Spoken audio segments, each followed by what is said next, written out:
Matthew chapter 14. At that time, Herod the Tetrarch heard the reports about Jesus, and he said to his attendants, "This is John the Baptist. He has risen from the dead. That is why miraculous powers are at work in him." Now Herod had arrested John and bound him and put him in prison because of Herodias, his brother Philip's wife. For John had been saying to him, "It is not lawful for you to have her." Herod wanted to kill John, but he was afraid of the people, because they considered John a prophet. On Herod's birthday, the daughter of Herodias danced for the guests, and pleased Herod so much that he promised with an oath to give her whatever she asked. Prompted by her mother, she said, "Give me here on a platter the head of John the Baptist." The king was distressed, but because of his oaths and his dinner guests, he ordered that her request be granted and had John beheaded in the prison. His head was brought in on a platter and given to the girl, who carried it to her mother. John's disciples came and took his body and buried it. Then they went and told Jesus.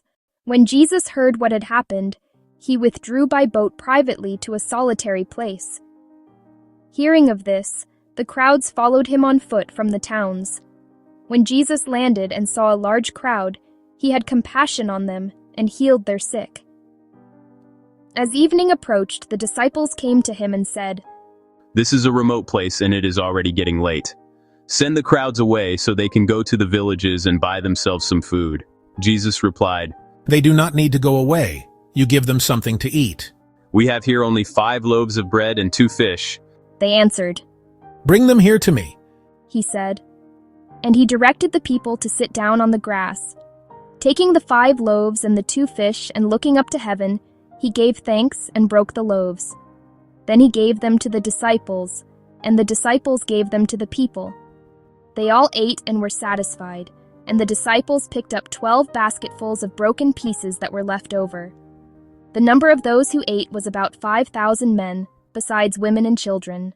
Immediately Jesus made the disciples get into the boat and go on ahead of him to the other side, while he dismissed the crowd.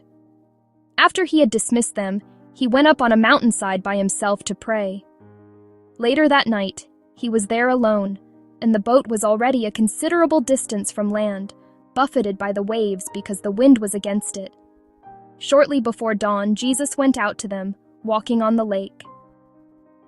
When the disciples saw him walking on the lake, they were terrified. "It's a ghost," they said, and cried out in fear.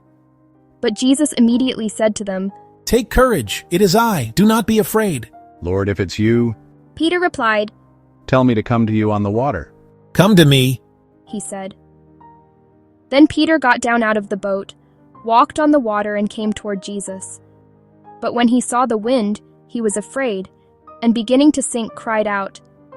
"Lord, save me." Immediately Jesus reached out his hand and caught him. "You of little faith, He said, why did you doubt?" and when they climbed into the boat, the wind died down. Then those who were in the boat worshipped him, saying, "Truly you are the Son of God." When they had crossed over, they landed at Gennesaret. And when the men of that place recognized Jesus, they sent word to all the surrounding country. People brought all their sick to him and begged him to let the sick just touch the edge of his cloak, and all who touched it were healed.